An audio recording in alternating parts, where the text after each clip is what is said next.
Tigers, we've talked about SK Telecom T1 coming into Worlds as the defending world champions. Keep in mind, Rox Tigers were the runners-up.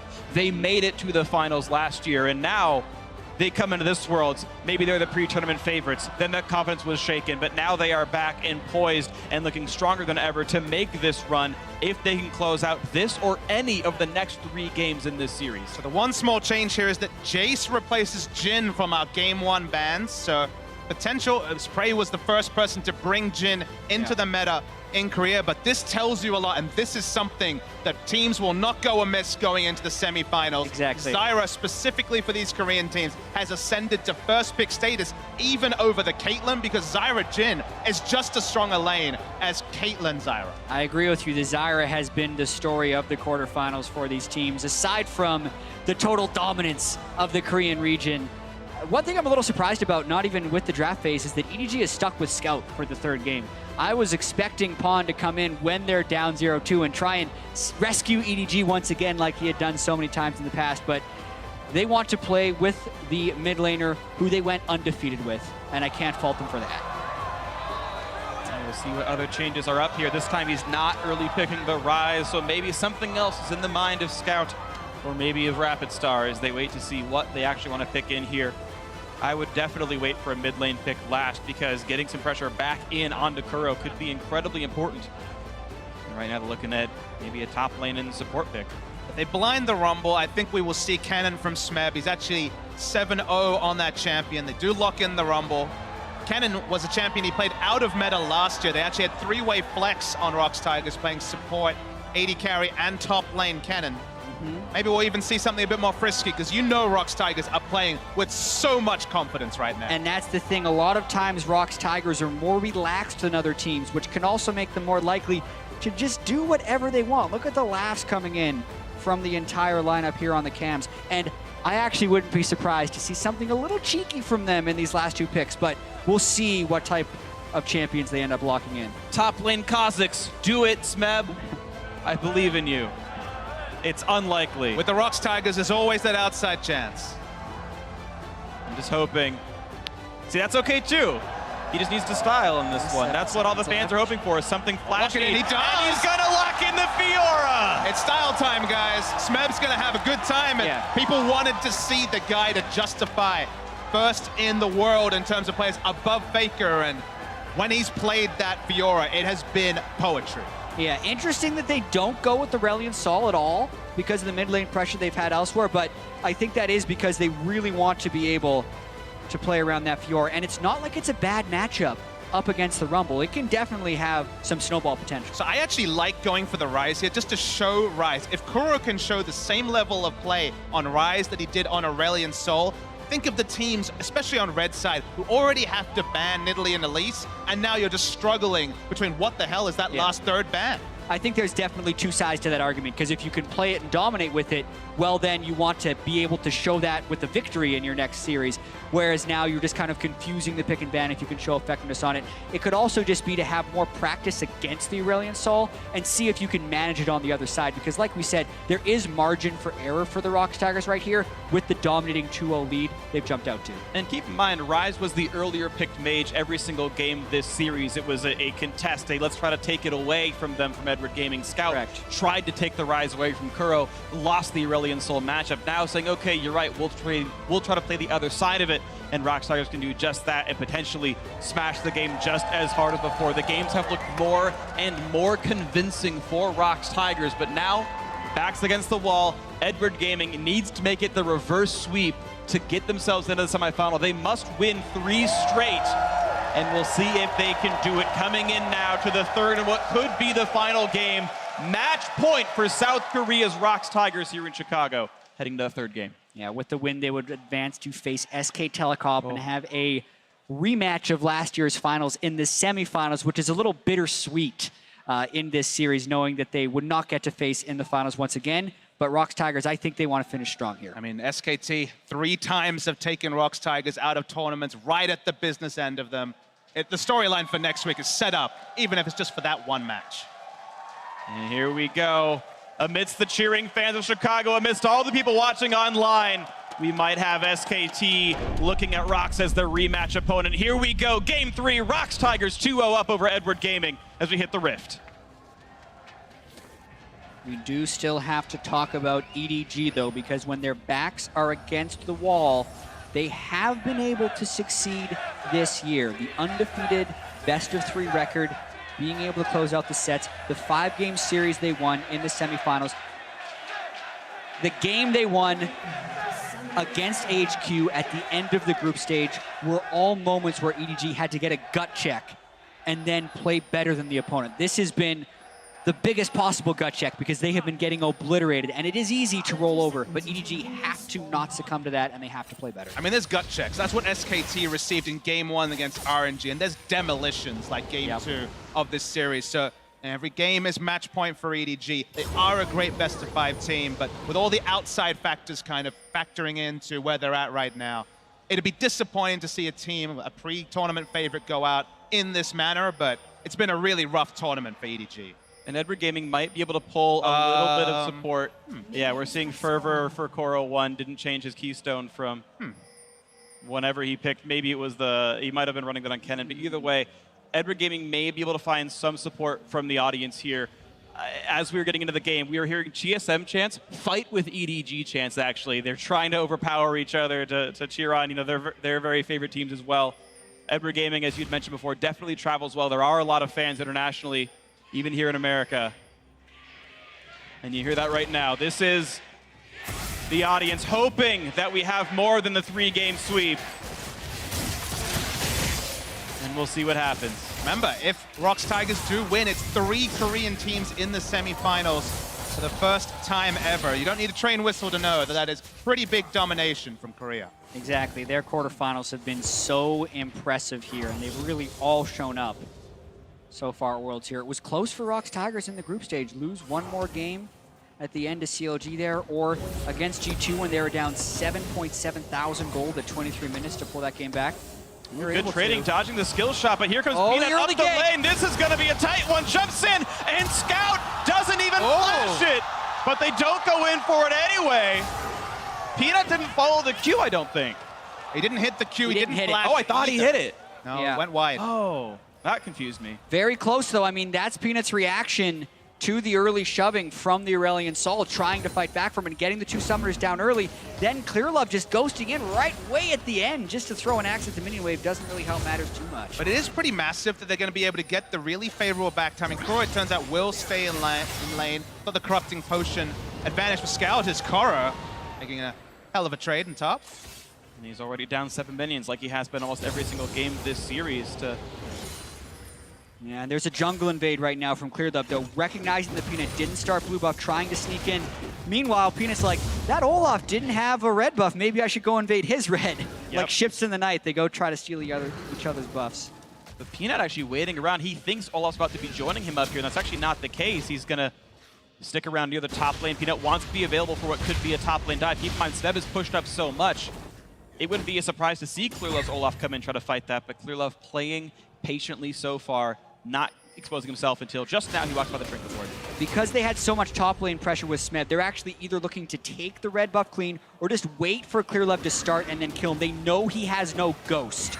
So if they can catch him doing this with low mana and low health, it's over.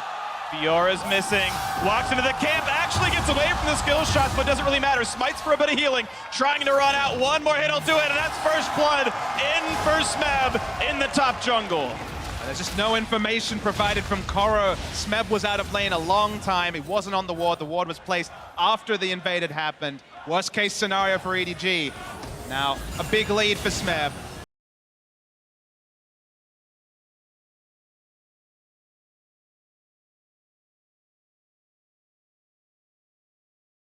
And Scout should have known better. And really, where is the communication from EDG right now? Smeb missing for 15 seconds in the top lane after walking clean out of the lane. ClearLove doesn't care about it. He goes for red, he dies. But then after ClearLove dies, after Peanut misses the Q, you have to expect, hey, mid lane, there is a jungler taking our red buff. He's probably coming mid next. But that communication also falls through. Scout pushes up and without summoner spells, and makes the gank easy for Rox. He tries to play the opposite side of the map, but that's not enough to play on that side of the river. Peanut's flash was still up. if they needed it. And now this game's kind of off to the silly stories already. Yeah. Rox Tigers have decimated EDG when EDG was playing a lot better. Now it really feels like EDG is mentally shattered because they are making mistakes I have never seen them make this year within the first 5 minutes. Yeah, they did it in pregame as well. You talk about the fervor that Kuro 1 picked up. That wasn't just using the Kennen mastery page. He had Thunderlords the last game. This was him clicking fervor instead of Deathfire Touch. A choice that I'm sure he's made hundreds of times playing League of Legends. The mastery's been out for a year at this point. It's not that hard to pick the right keystone, and this is what's happening to these teams. I mean, the comfort seems to have just been completely gone from the Chinese teams. We saw the same mistake from RNG, of course, when it came to Mada taking wind speakers on Zyra. So just these small out-of-game mistakes to just take over. I mean, given with the gameplay already that we've seen, you just can't afford to make these very fixable mistakes outside of game when you're already backs against it in-game. Now, the one saving grace for Edward Gaming is they do have a bot lane looking pretty good. Now, some of those farm numbers are inflated by last-hitting Zyra plants, but it's still actually a 13 last-hit lead right now for Deft in the bottom lane. The gold may be a bit close. Now a stun on Kuro as they want a bit of health. And ooh, that's going to be a whiff equalizer, but still, the damage comes through. A roam down for Kuro 1, helping with that one. Kill comes through to Scout. Great job by EDG to take the initiative and punish the low wards in the river right there. They walk all the way down. Kuro's able to make that roam on a recall pattern from Smeb, so the missing call didn't come through, and they then finally get one back on the Rox Tigers. Sort of a sudden move we haven't seen all series as Kuro teleports right into Smeb. He also has no flash now. Ulti in for Smeb, pops the team out, goes in, can't quite get the last vital, but still plenty of damage dealt. Pops Riposte, and actually, Kuro gets the better side of the trade, but that's not a good vital. That's an easy jump in for Smeb. It's going to be a tight one. And he's regenning up with the potion. Looks like it's going to be okay for Kuro. Scout pushed out of his lane, though, by Peanut, and now they should know there's a Rox Tigers jungler on the top side. Peanut's level 6 with flash. He would have loved to get the easy jump over there with the Krugs, but he is still going to be all in the hunt. All it takes is a flash kick to connect his Q. Still likely to be a kill. Walk into his face, kick into the wall. There's the Q. There's the chase in. Not even difficult. And flashed out to make it easy. That's a nicely played gank there by Peanut. Not even a problem. Teleporting back into the middle of lane against a Tiamat Fiora who is level 6. Just should not happen at this level of play. Smeb is always going to take that chance, even if he didn't get the kill. The summoner spells were enough on the side of the map. We see Rox trying to set something up, but for now, worries about that turret. Here comes Ryze. Here comes a slow into ClearLove. Going to get rooted as well. Going to save his ultimate for this one. Kuro spending some time down here to keep the turret afloat. You're not seeing a ton of turret damage, though. Edward Gaming making very slow progress down here. Yeah, and a very conservative realm warp there by Kuro. You'd often think the Ryze would come in behind them and try and turn a gank around, but he recognized that Prey and Gorilla were actually fairly pushed in there and just teleported in to clear the wave. The question is now, we were in a similar situation last game where Rox was trying to seize this turret with the Caitlyn, but this time EDG is not as coordinated in their push. Scout staying in the mid lane, Deft very low on health and mana. They don't have the same presence when trying to push in this turret. It's the reverse matchup in the mid lane, and Kuro is still the one to roam first, still the one getting more farm, still the one with all the pressure. He's just simply playing it much, much better. And they're not losing minions to the turret either. Peanut was smart, went from Raptors to the mid lane to pick up the CS coming in. Over a pink ward, so he's spotted. Look for the play on the top side of the map. Smeb gonna have to flash away from this. Will Riposte the stun. Nicely played here. And now in with the ultimate, but he's running out of health rapidly. Voice of Light, and the drill comes through. The drill of Defiance. There's a kill finally in for Edward Gaming in the top lane. Bringing it a bit closer, and it's only 300 gold apart, but Scout wants it back. Yep, gets away from Peanut. Not too much damage dealt there. He's going to be able to get back to the base and back to the mid lane. The game is opened up, but EDG are rolling with the punches. a little greedy. He wants to kill with Kuro in his face. Definitely delaying recall. But it is really good after that start to see EDG rolling with the punches. They're actually going for counterplay. They're not just accepting after those first 2 kills. A different game, a different psyche. You kind of give up at that point, but they're rolling with the punches, and this was another really nice roam from Scout. Completely agree, and one of the big reasons people were talking about Scout over Pawn is because of how apt he is to roam to the top lane. That was to help out Mouse. This one is to help out Kuro. Kuro, even though he had been punished for teleporting in the lane, is able to get one back on Smeb. They also burn the flash, which just makes things better. And a ton of CC now onto Meiko. He's getting shot down. Nice play by Deft. Oh, but Meiko gets himself out of the way and takes the shot. Anyway, that's a poor misplay, and a kill comes through to Rox. And then he healed after the fact because he was really expecting to have the angle on that one, but Prey just manages to get the angle because Deft and Meiko were not in line. Strangely, Gorilla panic flashed afterwards. I don't know if it was a celebration, but regardless. Flash down on the Zyra, maybe some counterplay around that. Yeah, potentially so. And the weird thing as well, if you're willing to heal, you should heal at the very start. There's no reason to heal late, really, ever against the Jhin ultimate. Watch that fight again. Exactly. It starts out very well in a sense because Deft is able to block shot too. Some of those Jhins can curve bullets, Jatt. That's all I know. And some supports walk away from their teammates. Celebration flash. Woo! We did it! Who needs that? Not Gorilla. Here we go, another roam to the top lane, really trying to wedge this matchup open. Scout is here again. Rinse and repeat, back in onto Smeb. What's it gonna look like? Equalizer, not the best, but it still cuts off some of the retreat angles. Kuro takes Zyra, but Voice of Light still gonna be enough. And another kill comes through. Top lane is actually finding some teeth now for Edward Gaming.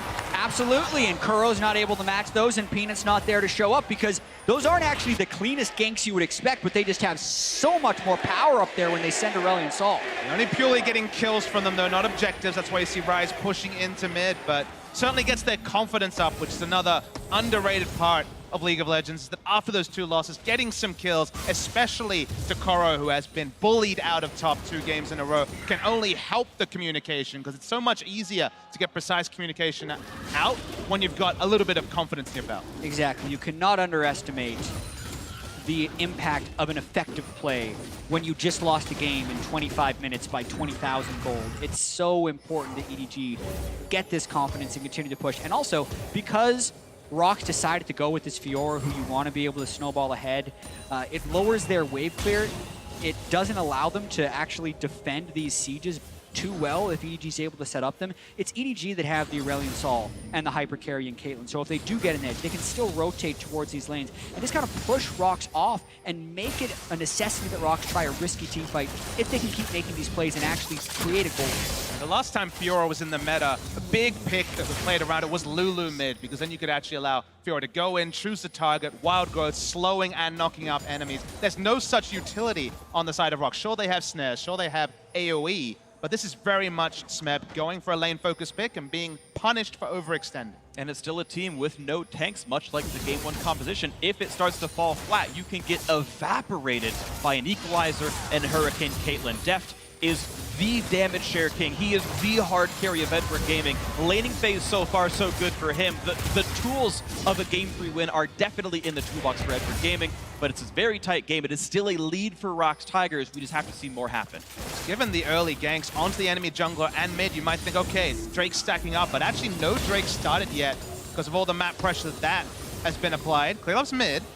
Yeah, Ghost on, though, for Kuro means not too many difficulties for him. Saves both summoners, had him in case he needed it.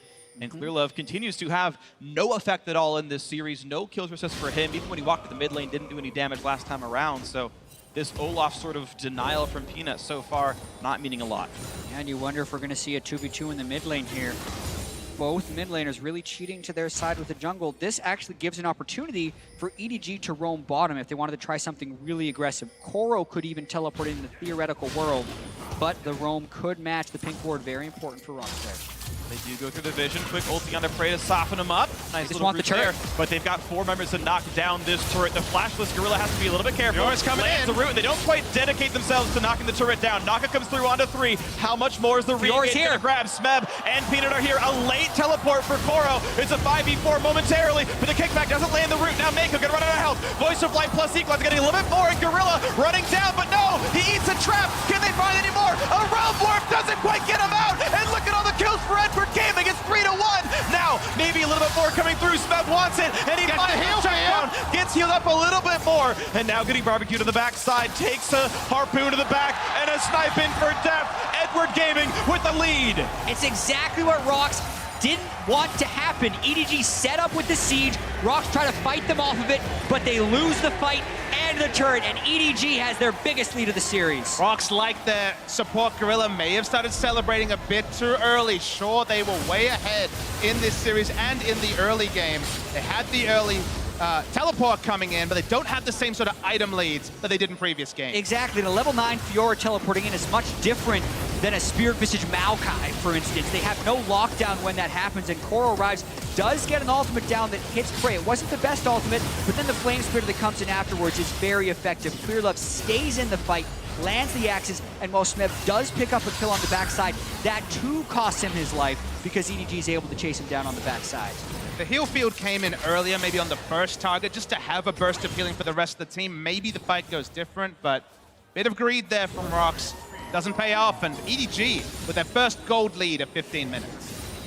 You can see actually some real participation for the rest of Edward Gaming now. It actually wasn't just Deft 1 versus 5 hoping his team would pick up the dead weight, but it was actually 1,700 from this rumble from Kuro with a great equalizer, and you can see staggering numbers out of Scout's Aurelion Sol. It seems that the change in mid lane pick seems to be worth it, and even though these teams are happy to early pick the Ryze, it's the Aurelion Sol who's doing more so far in these games. 1,500 gold lead for Edward Gaming. We'll see what else they can do. You really can't overstate how much Scout has done because he's basically doing ClearLove's job for him. He's the one that was ganking top lane, making the plays around top. The Aurelion Sol, the mobility that he has on this kit has really been what has changed from the previous games. It's much easier to jungle when your mid laner does the ganking part for you. Yeah, the power of Aurelion Sol, and kind of displaying the reasons why so many of us analysts thought he was going to be a high priority pick ban champion in this tournament, as we're seeing a lot of effectiveness in this series. Of course, as the game gets super late, the damage does fall off, and you would then want to Ryze to have the insane teamfight power, but in this situation, because it allows you to get a Caitlyn to that point, you don't necessarily care as much about the late game fall off. But we also have to remember, this is still the Rox Tigers. They were still dominant in the first 2 games, and it is but 1,700 gold that they are behind. Not to mention, Kuro is a fervor of battle rumble. That's true. His top level damage is, I mean, most of that ability to scales off your raw ability power anyway, so it means more and more over time that he's missing that keystone. But again, the trade in the mid lane, minions blocking the overload. Scout still takes one and he's gonna slink away for this one. But yeah, Rox Tigers are, to be fair, actually used to playing with some level of a deficit. Domestically in South Korea, they actually get behind plenty often and still won the regular season and won the playoffs. And you know, this is not exactly unfamiliar territory for Rox Tigers to pull themselves back up in this game and complete the 3-game sweep. But we'll see, only 17 minutes in. Exactly. Now we have to think about the next steps that these teams should be taking and what should EDG do with their lead, because remember, Rox doesn't have great wave clear or a great way of actually getting into fights. So EDG should be rotating this Caitlyn around as much as possible, go to the lowest wave clear lane, which is Smeb's lane, and trying to push down that turret. It's even better if they could kill Smeb before they arrive for the siege. Oh, that's Smeb jumping back into the core because suddenly here's the rest of the squad. He's going to block the ulti, but now comes Peanut, and maybe he shouldn't have been here at all. That's 1 kill picked up for Deft. The rest of the squad is now here as well, and Peanut's got nowhere to go. The kick means not very much, but still, they get the kill through with Deft. That's good enough there for Edward Gaming. 9-6 the scoreline. Almost a 3,000 gold lead, pushing top lane outer. And now Scout's trying to go for more. Will Rox trying to defend this turret. Gets the stun on the Gorilla. The knockup's going to be nothing. That's another one picked up. Meiko makes his mark. 10-6. Look at this game. We were just talking about it. That was EDG's next move, and somehow it catches Rox by surprise. They didn't think EDG would be there for the play, and even though EDG was throwing equalizers in one direction and ultimates in the other, they still managed to overpower Rox, get the kills, and take the turret. Yeah, I really liked Kuro sucking in Smeb, trying to make him come in aggressively. It worked. They got the extra kill. Peanut stuck in no man's land. Hold on to the kick for a long time. Got very little from it, and this is just an attempt to keep this turret up as long as possible with the Jhin ultimate. Plenty of damage back and forth, trying to snipe down, and yes, with the minions gone, it's Edward Gaming who have to wait a little bit longer. Plenty of gold in their pockets, in fact. We've got over 1,300 on everybody except one. So we watch that fight again. Yeah, ClearLove was actually really patient here, but Smeb just decides to go all in.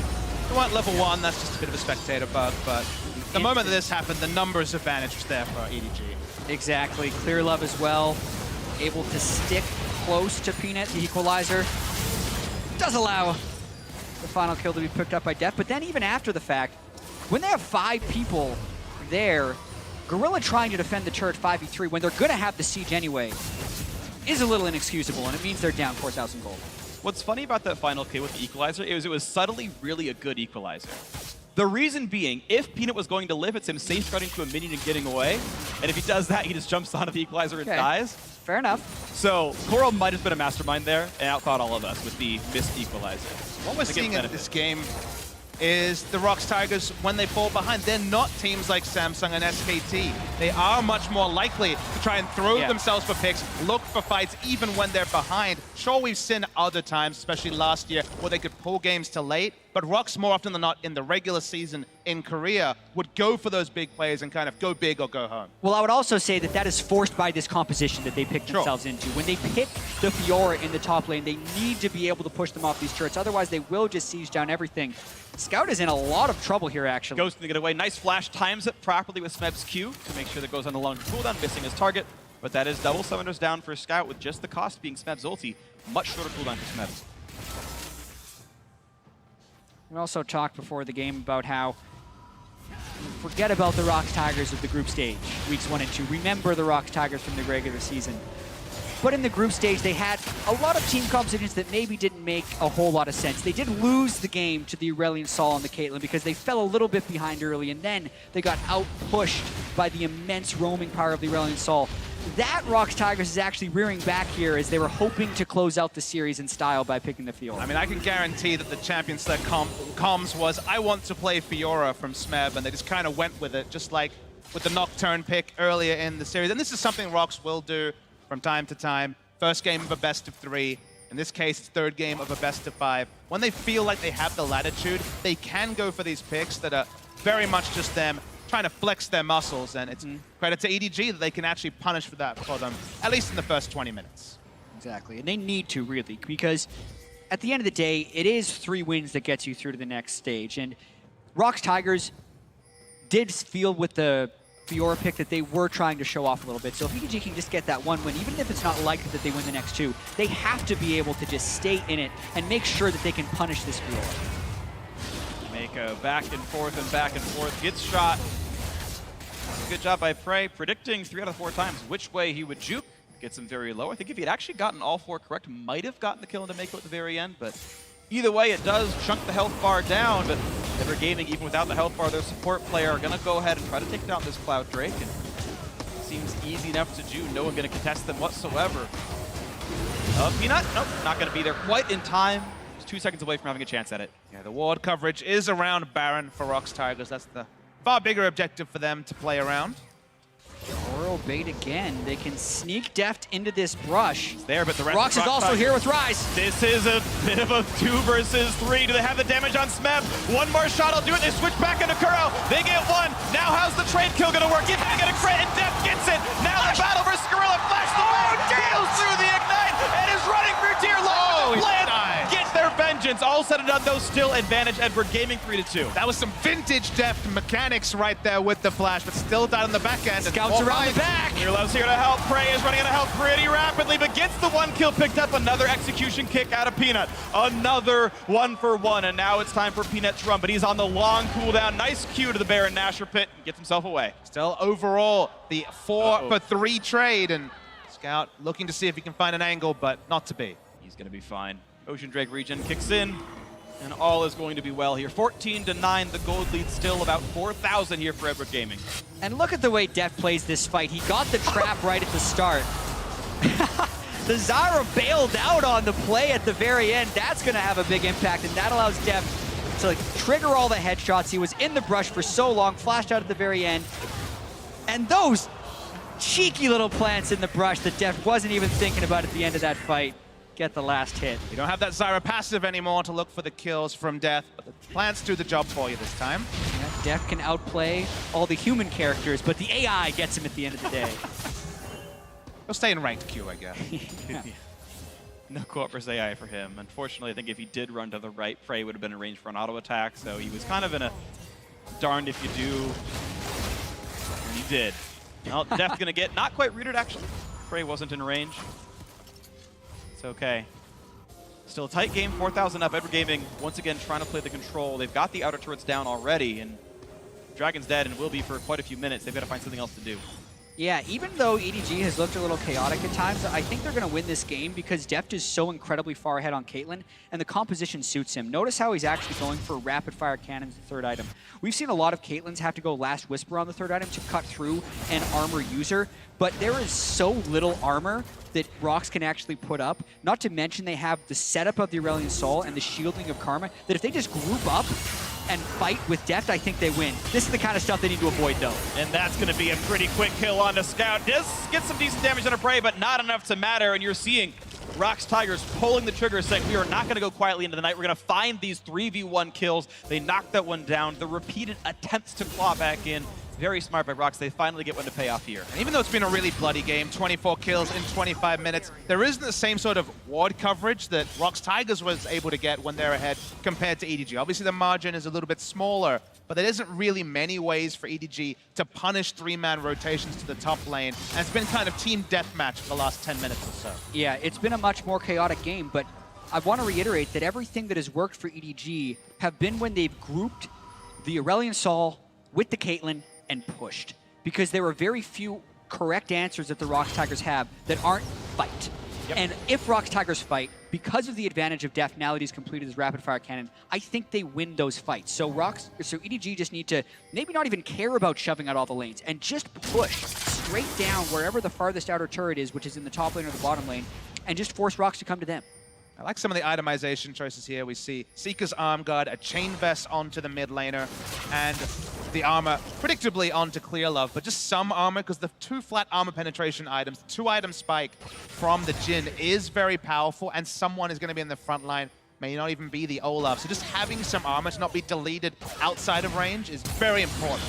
Here comes the attempt, going to be the Rune Prison in towards Kuro, puts the equalizer down, but just not enough damage dealt, nearly rapidly enough, and again, it's Rox Tigers finding a kill in a side lane with Edward Gaming late to react. They're doing exactly what they need to do to win this game. They are preventing EDG from grouping up as a 5-man unit, and this can start the Fiora split push. It's a Ravenous Hydra with a wave in a decent spot. This could be just the first of many turrets that Smeb take in a split push. The fact that they get the objective here is oh so sweet when they picked up the kill just before. So finally shutting down Kuro like they were able to do in games 1 and 2. But this does cede over Baron control to EDG. Exactly, but it's also incredibly dangerous for them because they do not have a true answer to Smeb. So I just mentioned that I think EDG can win a game by grouping and forcing fights, but if they do not force the fights, Smeb will solo win this game, because even if he's 3 and 5 on Fiora, that champion scales like none other when you're comparing it to what EDG has on the team right now. And you talk about initiation, is that an axe from Olaf? Is that Aurelion Sol getting very, very frisky, pretty much has to come from the front?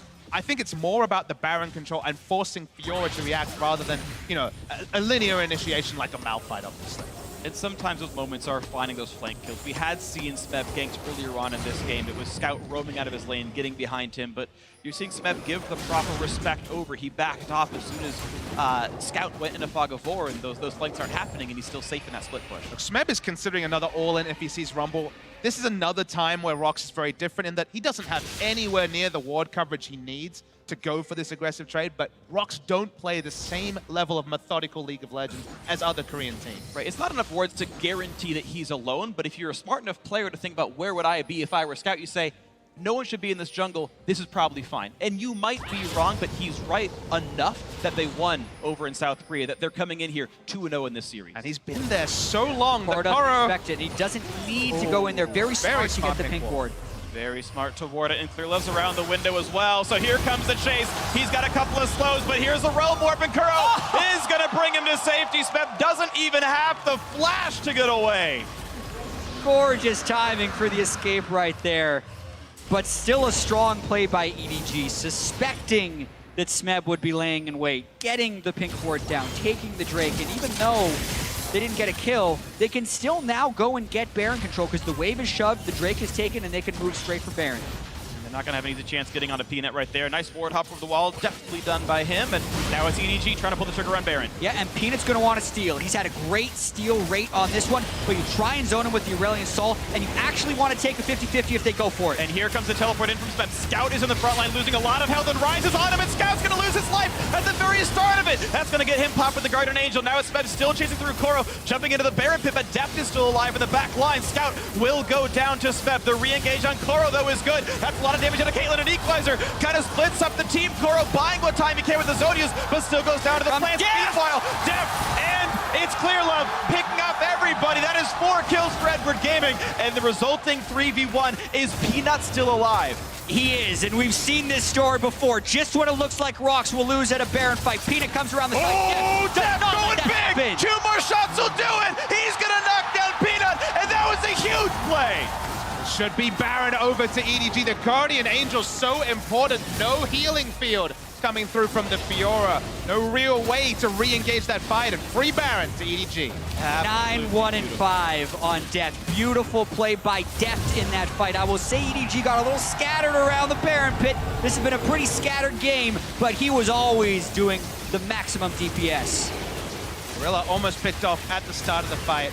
Just look at the target selection here from Smeb. We're waiting to see where that ult was used. It's used onto Kuro, actually. I apologize there. But the healing field, because he's just kiting, and the time that it took to kill the Guardian Angel means that it wears off and no healing. Also note that he kited towards the Guardian Angel, so Smeb didn't want to follow through, but really it's Deft on the backside of this fight. He had traps already set up. He gets the Karma shield to come through, and he's able to execute. And then because they have the Olaf and the Karma enough to just shield the Baron, as soon as Peanut looks for the steal, note the very quick pink ward as well to make sure that Peanut can't come over the top. Deft is like, Peanut, I've seen this story before. Immediately shoots him, hops over the wall, knows he's got the Karma speed from over the wall from Meiko as well, which was incredibly clutch in allowing him to catch him. And now they execute. Smeb's trying to push top lane. EDG's going for the mid inhib. Continuing to push all 10 players alive, but Baron buff going strong. Mid lane 2-2 already gone. 6,000 gold lead into the inhibitor turret. In that last fight, Deft out-damaged every member of Rox Tigers put together. This is the Deft we know. 40% damage shares, 50% damage shares. They got that last hit on the inhibitor, and EDG don't want to go down 3-0. Edward Gaming finding extra morale on the back of the audience here in the Chicago Theater and finding morale off the 7,000 gold lead they've built for themselves. Okay, yes, Smeb able to split push one thing down, but it doesn't mean as much as that middle inhibitor does. But if Smeb was grouped, they would not have kept the inhibitor up. So it's still good that they're trading objectives with EDG. Not done with this Baron buff. Still 50% uptime. Exactly. They want to be able to push through for the second inhibitor. Smeb would actually want to solo kill Kuro to force something back, but he is now, if he completes this teleport to go back to base, with Kuro having the teleport, this means EDG is in for it. They're going for the second inhibitor. Looking for the CC on a scout. Plenty of knockbacks. The kick in for Peanut. It's a trade of 1-for-1 jungler for mid laner, but maybe that's a good thing for Rox Tigers. It's now the rest of the fight to go. Minion waves running out though. The snipes don't mean too terribly much from Frey's Jhin. Deft doesn't have a tremendous amount of lifesteal here aside from his Keystone Mastery, but without the mid lane, they don't have as much setup. They still want to go. Top of the traps, couple of shields coming through, finding a few auto attacks to get some purchase here. Ocean Drake may help when they disengage. One more shot will do it. Turret goes down, and it's still the 4v4. And it's a 4v4 with an 8,000 gold lead, making it quite difficult for Rox Tigers to really want to push in onto this one. A few more shots come in for Smeb, and Edward Gaming says, you know what, this is good enough for us. We're going to disengage, going to reset the fight, and come back to our base, buy some new items. Yeah, Peanut was going to be alive in 10 seconds, and EDG did not want to opt in to a 4v5, even if Deft is incredibly strong. But that is a lot of progress that they needed to make, and because they pushed that wave in so far, it's a very long time before Smeb could set a push coming back towards that lane. So instead of going for the explosion inhibitor, I think EDG is actually going to be going for the open turrets on the bottom side, since they are mainly concerned with Smeb's ability to take their own inhibitors, and he hasn't even started on the other waves. So they may as well push the lane in which Smeb started. This feels like Smeb's job right now is to try and take the easier objectives. He's pushing in a wave, doesn't have the coverage to take outer turrets, but just keep the gold lead in touching distance. No 20,000 lead here. It's 7,000, which is still pretty apparent, but at the end of the day, Smeb can do his best to buy time. He was relentlessly ganked earlier in the game, but now in the grouping phase, you can get away with perhaps knocking out an outer turret.